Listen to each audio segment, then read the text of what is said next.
Tuhan bersamamu. Dan bersama rohmu. Inilah Injil suci menurut Lukas. Dimuliakanlah Tuhan.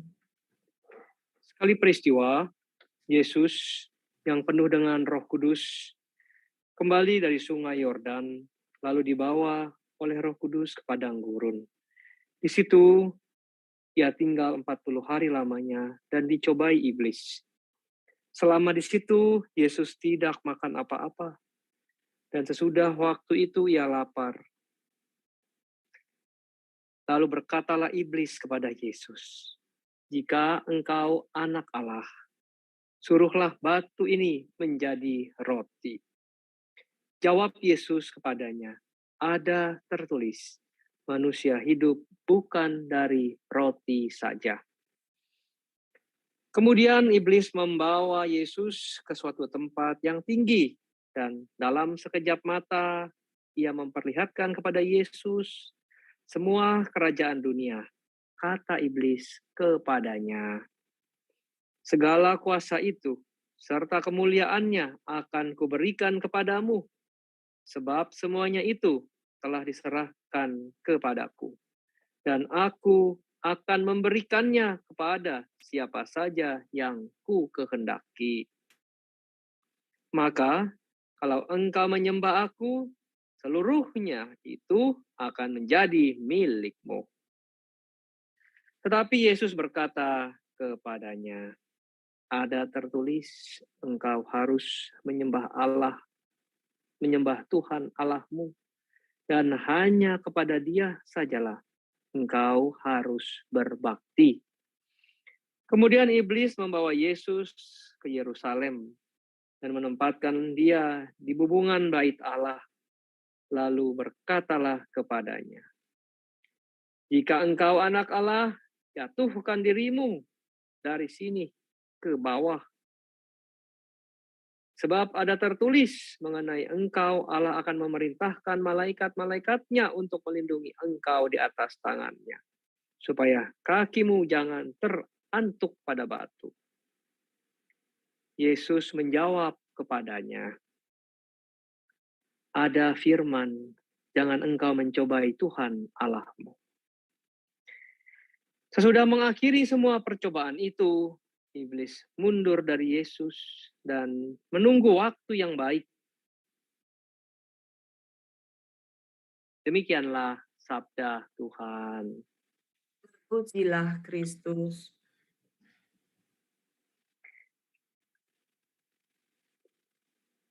Menunggu waktu yang baik. Kita baru saja mendengar dalam bacaan bahwa iblis mundur dari Yesus dan menunggu waktu yang baik. Seorang bertanya kepada saya, "Romo, buat apa sih tujuannya ini Rabu-Abu?" Kita baru saja kemarin menerima abu dan dilanjutkan dengan juga Minggu Prapaskah yang pertama. Kenapa harus seperti itu? Saya pikir kita harus punya pegangan. Kalau tidak, pasti kita kehilangan arah mau kemana tujuan hidup kita. Karena apa? Ya, karena banyak topan, badai, tantangan, cobaan, dan banyak sekali cara untuk membuat kita jadi kehilangan arah dan akhirnya kita jauh dari Tuhan. Bagaimana Tuhan Yesus hari ini juga dicobai dengan 3 tahapan yang tentunya semuanya bisa dia lewati. Dan dia tetap terus mengerti, memahami, dan akhirnya bisa menyelamatkan kita. Tujuan Tuhan Yesus datang ke dunia sesuai dengan apa yang menjadi rencana Allah. Sekali kita jatuh, sekali kita punya banyak tantangan, lalu kita punya bayangan, predestinasi, gitu katanya. Belum sampai, udah sampai duluan. Wah, ini karena begini, nanti begitu, jangan-jangan seperti ini, jangan-jangan kayak begitu, jangan-jangan kayak begini, jangan-jangan kayak begitu.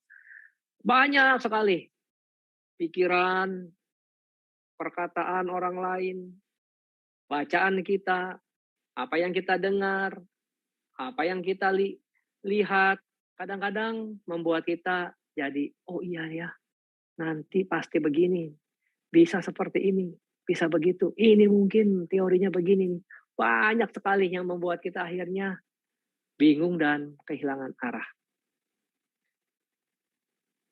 Apalagi kita yang belum punya fondasi yang kuat, pijakan yang solid. Kalau kita mendapat kabar, mendapat cerita, mendapat juga kisah, akhirnya kita bilang, oh iya ya, benar ya, harusnya begini, harusnya begitu. Saya bisa begini karena ini, karena begitu. Saya kok gagal terus? Saya kok seperti ini terus? Kenapa ya? Sakit, begini, begitu. Langsung cari sebabnya dan dengan mudahnya punya teori sendiri. Bagaimana kita bisa lihat Tuhan Yesus juga mengalami yang sama 3 kali. Yang pertama, diminta batu menjadi roti. Kita juga pasti seringkali inginnya instan, langsung jadi. Semua masalah, semua persoalan langsung pengen selesai, pengen cepat, jalan yang cepat, dan langsungnya ingin dapat ini, dapat itu, begini, begitu. Prinsipnya paling gampang, kalau karya Tuhan Yesus harus berjuang. Dan itu pasti gratis, tidak ada yang bayar. Kalau karya yang lain, itu pasti ada syaratnya. Seperti kita dengar, jika engkau anak Allah, suruhlah batu ini menjadi roti. Kita pasti juga ketika disanjung, kamu pasti bisa begini, coba ini, coba itu. Kalau kita tidak punya pegangan yang kuat, kita bisa jatuh. Yesus karena punya, ngerti apa yang harus dia lakukan, dia bisa menjawab dengan tepat ketika ada yang mengatakan iblis itu kepada dia. Ada suara yang juga diperdengarkan kepada dia. Dia bisa menjawab dengan tepat. Manusia hidup bukan dari roti saja. Gagal karena punya pegangan. Punya juga pikiran, kesatuan hati. Bahwa bukan hanya dari roti, kita punya yang lain. Gagal yang pertama, punya juga siasat yang kedua. Bagaimana iblis menggoda. Tidak hanya jasmani makanan, tapi juga diberikan kekuasaan. Dibawa ke tempat yang tinggi, sekejap mata, semua kerajaan dunia. Segala kuasa itu, kemurniannya akan kuberikan kepadamu. Sebab itu telah diserahkan kepadaku. Dan aku akan memberikannya kepada siapa yang ku kehendaki. Apabila. Ada syaratnya. Udah dikasih, pasti ada syaratnya. Harus begini. Kita mesti berhati-hati. Pasti apa yang diberikan tidak gratis. Kalau Allah berikan kita yang namanya gracia, rahmat itu gratis selalu. Jadi kalau ada syarat kita dikasih, itu kita harus pikir-pikir lagi. Jangan-jangan bukan dari Allah. Yang ketiga, bagaimana kita bisa lihat terus, itu nggak ada berhentinya tuh. Terus dari yang satu, harta, kekuasaan, sampai akhirnya dicoba untuk sampai juga Tuhan Yesus diminta untuk sampai hubungan bait Allah. Ditanya lagi, dicoba lagi bahwa bisa enggak jatuhkan diri? Kan ada tertulis bahwa nanti akan diselamatkan, malaikat Allah akan melindungi. Ada aja caranya. Sesuai, dia ngomong ini, ngomong itu, sambut lagi yang begini, yang begitu. Lagi-lagi tidak pernah berhenti. Dan tunggu kita terus untuk bisa akhirnya kita jatuh. Iblis mundur sebentar dan dia tunggu waktu yang baik lagi. Bahwa sekarang di masa-masa prapaskah ini tentunya kita diminta balik lagi, reorientasi, diperbaharui lagi, diarahkan lagi. Arahnya mau kemana? Ada arah yang lebih dekat, ada arah yang lebih jauh. Lebih dekat, selalu gratis, selalu kita terus ikut Tuhan, dan selalu kita pandangan ke depan. Karena apa yang disiapkan selalu predestinasinya, rencana Allah itu selalu baik apa adanya. Meskipun kita banyak tantangan, kita sakit, punya banyak kesulitan, udah masa-masa pandemik, disuruh pantang dan puasa lagi. Aduh, susahnya setengah mati, beratnya setengah mati. Itulah yang kita harus hadapi, bahwa tidak ada yang cepat, semuanya ada proses. Dan selalu itu tidak ada syaratnya, itu gratis. Dan pasti tujuannya itu sampai pada kebahagiaan yang kekal. Tidak pernah salah. Ada reorientasi yang juga kita diarahkan kembali, bukan makin dekat, tapi makin jauh kepada Tuhan. Apa bedanya? Bisa dengan cepat, instan, tanpa proses. Bisa membuat kita sukacita sejenak karena semuanya ada dan diberikan segala-galanya, tapi ada syaratnya. Dan akhirnya janji-janji yang membuat rasanya benar ya. Kok iya loh, ada tertulis nih begini dan begitu. Tapi tentunya lagi-lagi membuat kita terlena. Dan kita jatuh akhirnya dari hubungan bait Allah. Tidak ada yang membantu karena memang disengaja dibuat supaya kita bisa jatuh. Maka dari itu kita bersama-sama pada kesempatan ini di masa Prapaskah, minggu yang pertama, kita mau direorientasi lagi. Pilihan-pilihan ada terus. Kita harus memilih mana yang terbaik.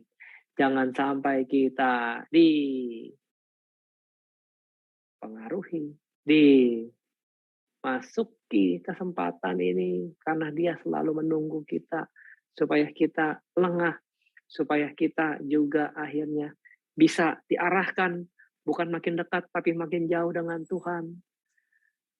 Maka dari itu pantang dan puasa, Rabu Abu itu mengingatkan kita, bertobatlah dan percayalah kepada Injil. Itulah maksudnya.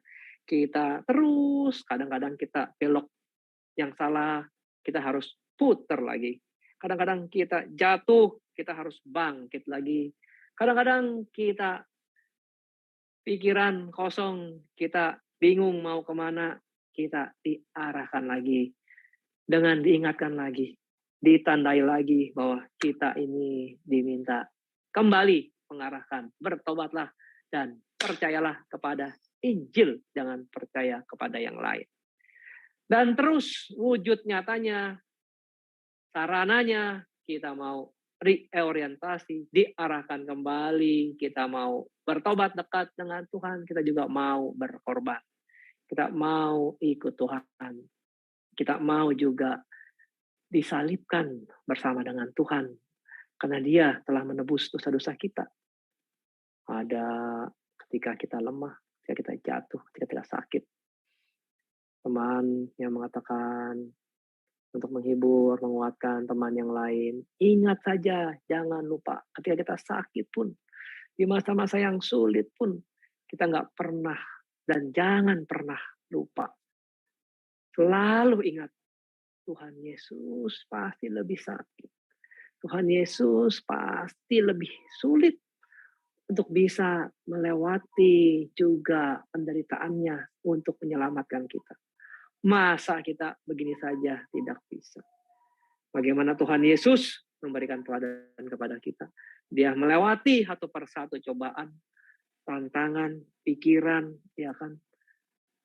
Apa yang dia juga rasakan yang menjadi manusia seperti kita, kecuali dalam hal dosa. Dia juga mengalami kegelisahan, mengalami juga ya Bapa kalau bisa jauhkan dari piala ini. Sama, pasti kita juga sama punya pengalaman yang sama. Jauhkan, jangan nih. Kasih saya ini ya Tuhan, kenapa begini, saya kok bisa begini, saya kok bisa begitu. Kita pasti punya pengalaman yang sama. Tapi Tuhan Yesus bisa melewatinya. Masa kita tidak bisa? Itulah Tuhan Yesus.